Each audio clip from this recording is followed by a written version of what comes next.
श्री गोवर्धन नाथ की जय हो। श्री गोकुल नाथ जी विरचित श्री हरिराय जी महाप्रभु जी प्रणीत 252 वैष्णवन की वार्ता क्रमांक 18 माधवदास कायस्थ सहारनपुर वाले जो अधूरो હતો आज निश्चिंत विराम हो गो। कल जो यहाँ तक आयो હતો जो कछुक दिन में गया जाय के कछुक दिन में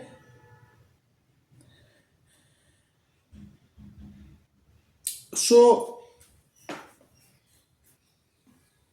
एक पत्र लिखी के पठायो माधवदास पर उनके पिता ने, जो इतनी सब ठौरते द्रव्य लेके बेगी यहाँ तू एक बार आइयो।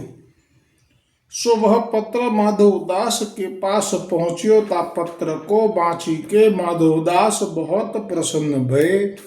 पाछे माधवदास सगरो द्रव्य लेके श्री गुसाई जी के दर्शन को अपने देश ते अडिल को चले। सो कछुक दिन में तहाँ जाई के गुसाई जी के दर्शन करे। तब वे दो जन माधवदास के माता पिता श्री गुसाई जी सो विनंती करे, जो महाराज हम आपके चरणारविंद के दर्शन पाए हैं, सो या माधवदास के प्रताप सो पाए हैं। और माधवदास के पिता ने कहो, जो महाराज इतने दिन ते हो माधवदास के ऊपर अप्रसन्नता राखतो, ताते अब हो माधवदास के पावन परु, तो अब कछु बाधा तो नहीं। सो जो कछु राज आज्ञा देहूँ सो हो करूँ। तब श्री गुसाई जी बासो कहे, जो तुमको उचित यों ही है, એટલે કે તું પગે લાગે એમાં જ તારો કલ્યાણ છે। परी माधवदास तुम्हारो बेटा है। तब वे अति प्रसन्न सो माधवदास को गले लगाई के मिले और उन्होंने माधवदास को मुख चूम्यो। और माधवदास सो कहे, जो बेटा यह सब तेरी कृपा ते हमको श्री गुसाई जी के चरणारविंद की प्राप्ति भई। नातरु हमको श्री गुसाई जी के चरणारविंद की प्राप्ति को संसर्ग कहाते हो, तो जो यह चरणारविंद को पावते। तो मारी भूल હતી ગઈકાલે અધૂરું હતું એટલે મારી ભૂલ થઈ, બાકી એવું કંઈ નથી। શ્રી ગુસાઈજીએ વચન એવું ઉચ્ચાર્યું કે જો तुमको उचित तो यही है, એટલે કે ખરેખર તો તારે પગે લાગવું જ જોઈએ। પણ પછી આગળ જે વાક્ય છે એ અત્યારે વાંચ્યું એટલે એમાં બીજી આજ્ઞા જુદી થઈ। પરી માધવદાસ તમારો બેટા હે, એટલે સાથે સાથે બીજું વાક્ય આપે આ ઉચ્ચાર્યું કે પણ તું જે કહે છે એ વાત સાચી છે કે એ પરમ ભગવદીય છે, એના પ્રતાપથી જ તું આવ્યો છું શરણે, પરંતુ છેવટે એ તારો દીકરો છે, એટલે પિતા થઈને પુત્રને પગે લાગે એ ઉચિત નહીં, એ રીતે આપનું કહેવું એમ હતું। એટલે મેં જે ઈડિંગમાં લખ્યું છે ગઈકાલે કે આજ્ઞા આપી છે એ અધૂરું વાંચીએ એટલે એનું પરિણામ આવું આવ્યું છે। એના માટે બધા વૈષ્ણવોની હું હૃદયપૂર્વક ક્ષમા માગું છું। तुम्हारो बेटा है। तब वे अति प्रसन्नता सो, એટલે જાણે કે શ્રી ગુસાઈજીએ મને માફ કરી દીધો છે। અને तब वे अति प्रसन्नता सो माधवदास को गले लगाई के मिले और उन्होंने माधवदास को मुख चूम्यो। और माधवदास सो कहे, जो बेटा यह सब तेरी कृपा ते हमको श्री गुसाई जी के चरणारविंद की प्राप्ति भई। नातरु हमको श्री गुसाई जी के चरणारविंद की प्राप्ति को संसर्ग कहाते हो, तो जो यह चरणारविंद को पावते।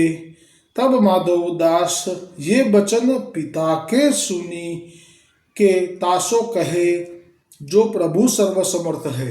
એટલે ભગવદીય એવું શ્રી ગુસાઈજીએ શ્રી મુખથી કહી દીધું, પરંતુ ભગવદીય વાસ્તવમાં કેવો હોય કે કોઈ પણ જે જશ છે એ પોતાની પાસે રાખી જ ન શકે.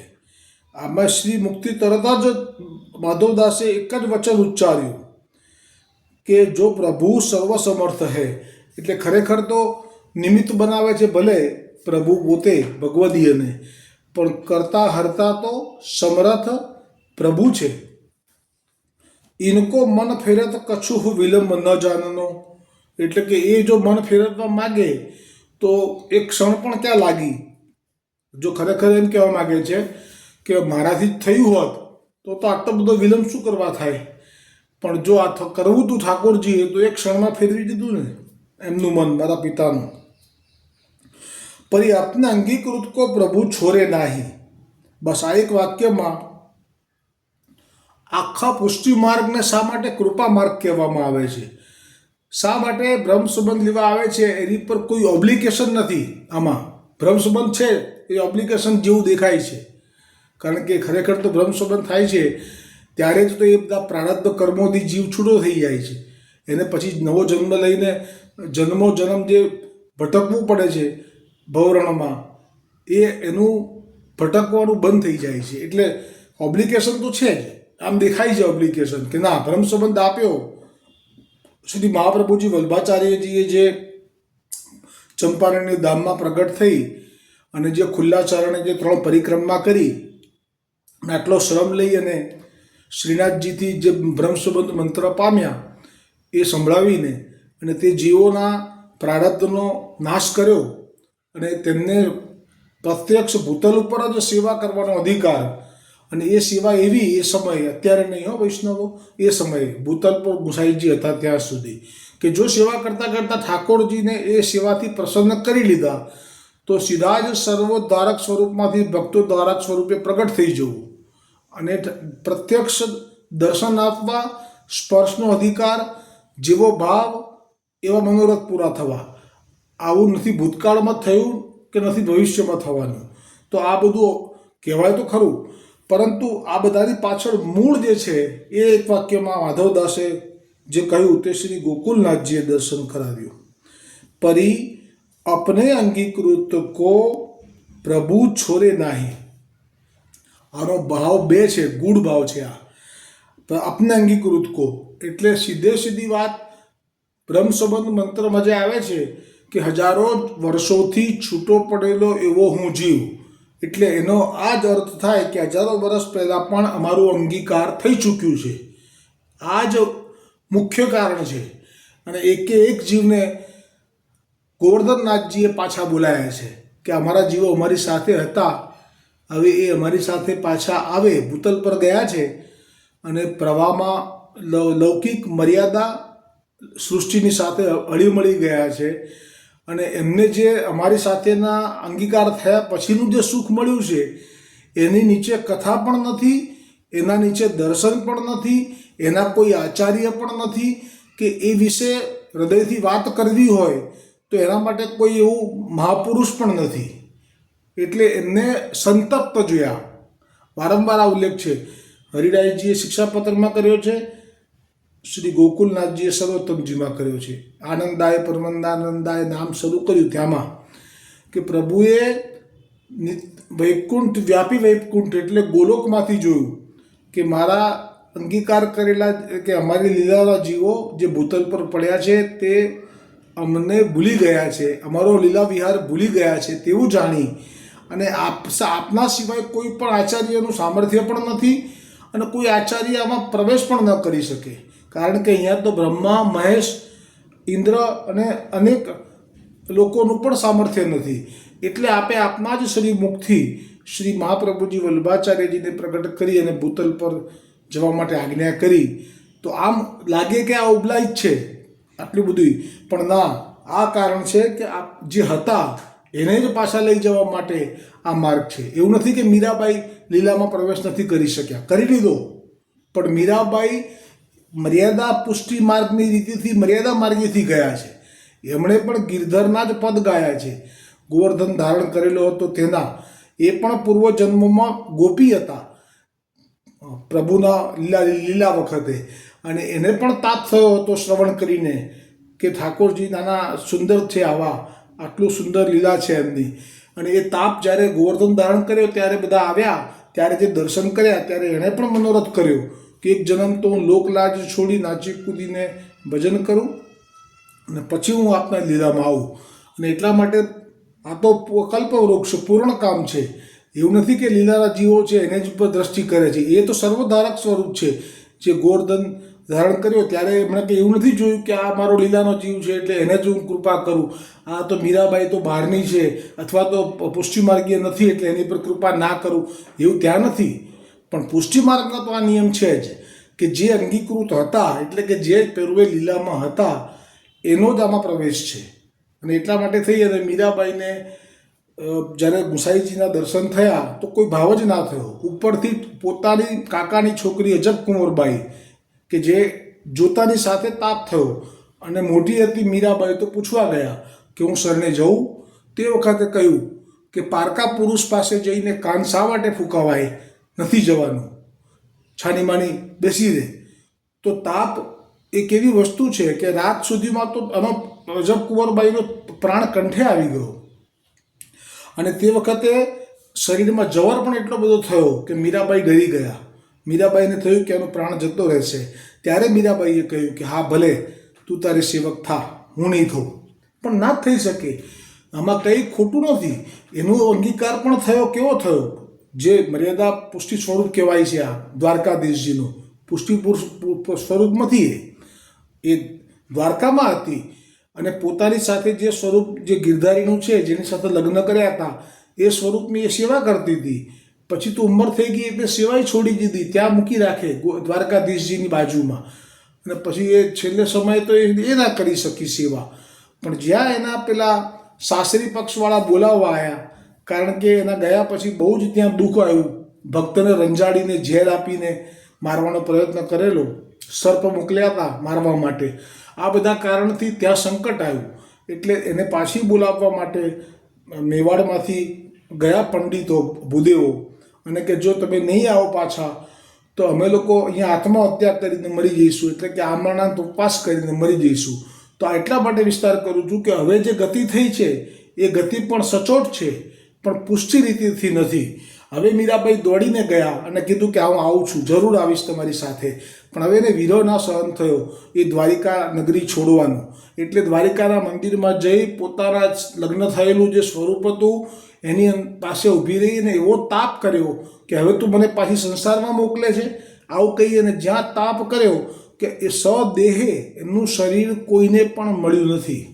સદેહે એ ગિરધરની મૂર્તિમાં સમાઈ ગઈ અને છેવટે એ ગોલોકમાં પ્રવેશ કર્યો. એટલે ગોલોકમાં પ્રવેશ એ જુદી વસ્તુ છે. પણ જે મહાપ્રભુજી વલ્ભાચાર્યજીથી જે બ્રહ્મ સંબંધ લે વલ્લભકુલથી અને અહીંયા જે સેવા કરે અને એમાં જે સર્વધારક સ્વરૂપમાંથી પ્રભુ પ્રગટ થાય, ભક્તો ધારક સ્વરૂપે, એવું બધું બીજે ક્યાંય ના થાય. બહુ તો આ રીતે થાય કે જેમ મીરાબાઈ પહોંચી ગયા, પણ તોય સદેહે ગયા. આ પણ કેવી અસાધારણ કૃપા છે. પરંતુ છતાંય પુષ્ટિ માર્ગમાં એનું સ્થાન એટલું તો નથી જ, સાવ સાધારણ છે. કારણ કે પુષ્ટિ માર્ગમાં તો જે જીવો છે એમનું જે લીલાનું વર્ણન છે એ કોઈ વાંચે તો નથી ભૂતકાળમાં થઈ શકી, નથી ભવિષ્યમાં થવાની. અને આ રીતે અહીંયા શબ્દ લખ્યો છે જે શ્રી ગોકુલનાથજીએ, જે માધવદાસ પોતે કહી રહ્યા છે કે પરી અપને અંગીકૃત કો પ્રભુ છોરે નાહી. माधवदास की ये वचन सुनी माता पिता दो जन अति प्रसन्न भये. पाछे माधवदास घर सो जो द्रव्य लाए हते सो सर्व अपने पिता को सौंप्यो.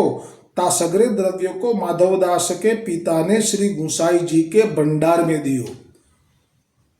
केवो अनुभव थयो हशे બ્રહ્મ સંબંધ પછી કે દ્રવ્ય સાવ ગૌણ થઈ ગયું એમના જીવનમાં. અને આ બધું મારું નથી જ, આ આપનું છે. કારણ કે બ્રહ્મ સંબંધ મંત્રમાં પણ આ જ શબ્દો છે ને. पाछे वे द्वार ऊपर बैठे रहते तब उनसो श्री गुसाई जी यह आज्ञा करे जो तुम दो जन स्त्री पुरुष फूलन की सेवा કર્યા કરો. એ બી જોઈને કરે. એમને ખબર છે કે આમાં અમને ફાવશે એટલે ફૂલની સેવા સોંપી દીધી બંનેને. અહીંયા જ રહીશ, અહીંયા દરવાજા પાસે બેસી રહીશું, આપને નિરખીશું.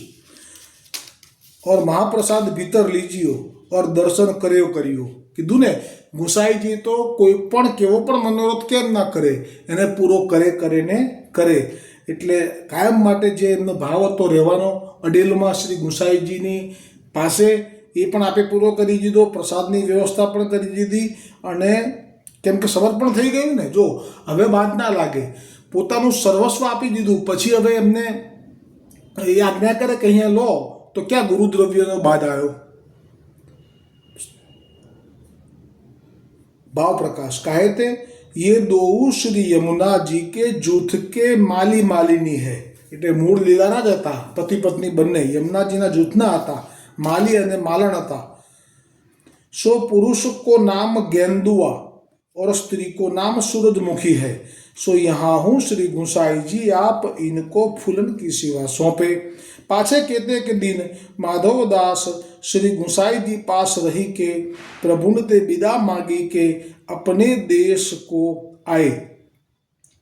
माधवदास तो चाल्या पाछा पोताना घरे सहारनपुर.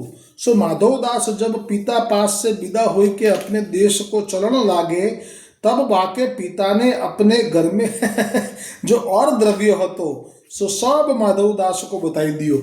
એટલે જુઓ, એણે જે બતાવ્યું હતું પત્રમાં કે આટલું લઈને તું આય, એટલે એટલું જ નહોતું, એ તો ધરી દીધું. પણ હજી પણ માધવદાસને તો જીવન જીવવાનું ને, એને તો આખી જિંદગી પડી છે. એટલે એના દ્રવ્ય પૂરતું એ અહીંયા ધર્યું નથી, એ માધવદાસને મળશે. એ તો પિતાને अपने घर में जो और द्रव्य હતો सो सब माधवदास को बताई दियो कि आ जगह તું કાઢજે. पाछे माधवदास अपने घर को चले. सो कछुक दिन में तहाँ जाई पहुँचे. इनके माता पिता दो जन श्री गुसाई जी के पास रहे. भाव प्रकाश ताते संग को यह प्रभाव है, जो संगति तो या जीव को अवश्य करनी. उन माधवदास के प्रताप सो दो जन को कार्य भयो. वे माधवदास श्री गुसाई जी के ऐसे कृपा पात्र भगवदीय हते. ताते इनकी वार्ता कहता ही कहिए. આવતીકાલે વાર્તા ક્રમાંક 19 શરૂ થશે. अब श्री गुसाई जी के सेवक कायस्थ बाप बेटा हिंसार में रहते, तिनकी वार्ता को भाव कल આવશે. આ તરફ જે ચતુર્ભુજદાસ જે છે એમની વાર્તા હવે વિરામ પામી છે. અને ચતુર્ભુજદાસજીના અંત સમયે જે ગુસાઈજીએ જે કૃપા વિચારી એ કેવી દુર્લભ છે.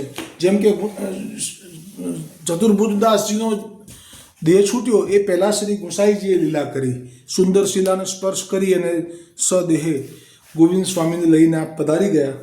અને જ્યાં એ વખતે તો આ જમનાવતા ગામ જે છે એમનું ત્યાં હતા, પણ જાણ્યું કે શ્રી ગુસાઈજી પધારી ગયા એટલે આવીને એટલો વિરહ કર્યો, એટલું હૈયાફાટ રુદન કર્યું.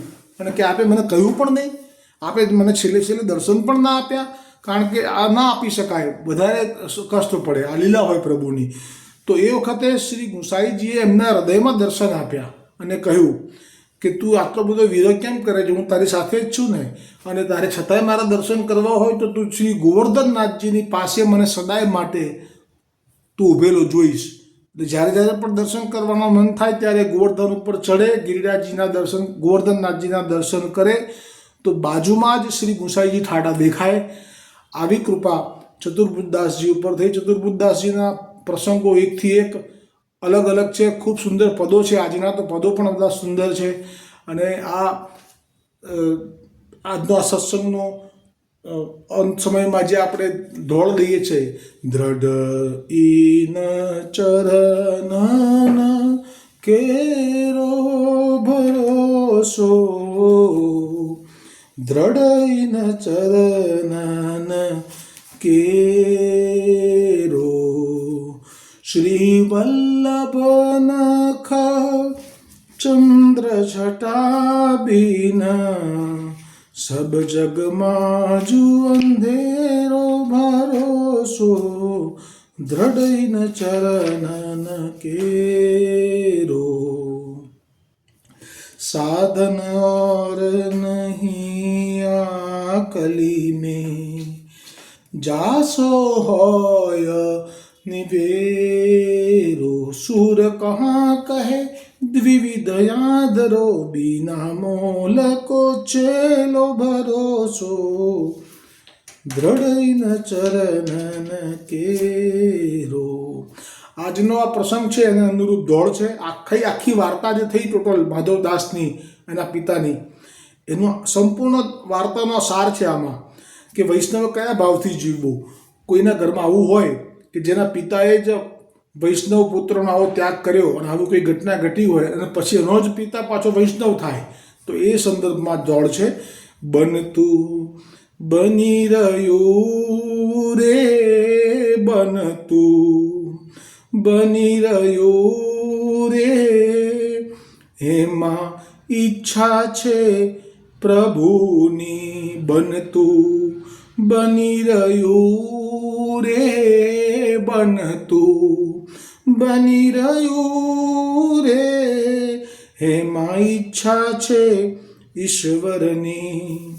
વૈષ્ણવ જાણે હું જ કરું છું, મિથ્યા એનો ભ્રમ છે. માનવ જાણે હું જ કરું છું, મિથ્યા એનો ભ્રમ છે. ગોઠવાયેલું પડદે આવે, સમય આવે ત્યારે ખબર પડે. ગોઠવાયેલું પડદે આવે, વાત નથી એ ઘરની. બનતું બની રહ્યું રે, એમાં ઈચ્છા છે ઈશ્વરની. કેમ? ઢંકાયેલું કપાળમાં તે અજ્ઞાની શું જાણે. જેના ભાગ્યમાં શું લખ્યું છે, હવે આગળ કાલ કેવી પડશે એને કોને ખબર છે. ઢંકાયેલું કપાળમાં તે અજ્ઞાની શું જાણે. સમજાતું જ્યાં ફળ દેખાતું, એકદમ જ ફેરફાર થયો ને માધવદાસના પિતાનો. સમજાતું જ્યાં ફળ દેખાતું, ઘટના સૌ અંદરની. બનતું બની રહ્યું રે, એમાં ઈચ્છા છે પ્રભુની.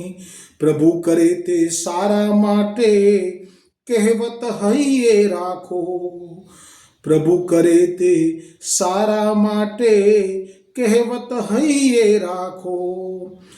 નજર આપણી જ્યાં જ્યાં પડતી, નજર આપણી જ્યાં જ્યાં પડતી, દ્રષ્ટિ છે પ્રભુની. બનતું બની રહ્યું રે, એમાં ઈચ્છા છે ઈશ્વર પ્રભુની. સારું ખોટું સુખ દુઃખ આવે, સઘળું સારા માટે. સારું થાય તો પણ સારા માટે માનવું, અને ખોટું થાય તો પણ સારા માટે. સારું ખોટું સુખ દુઃખ આવે, સઘળું સારા માટે.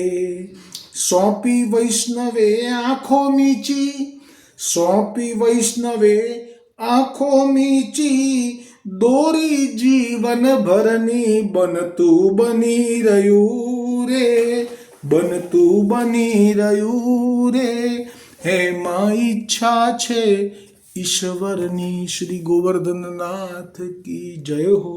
શ્રી ગુસાઈજી પરમ દયાલ કી જય હો.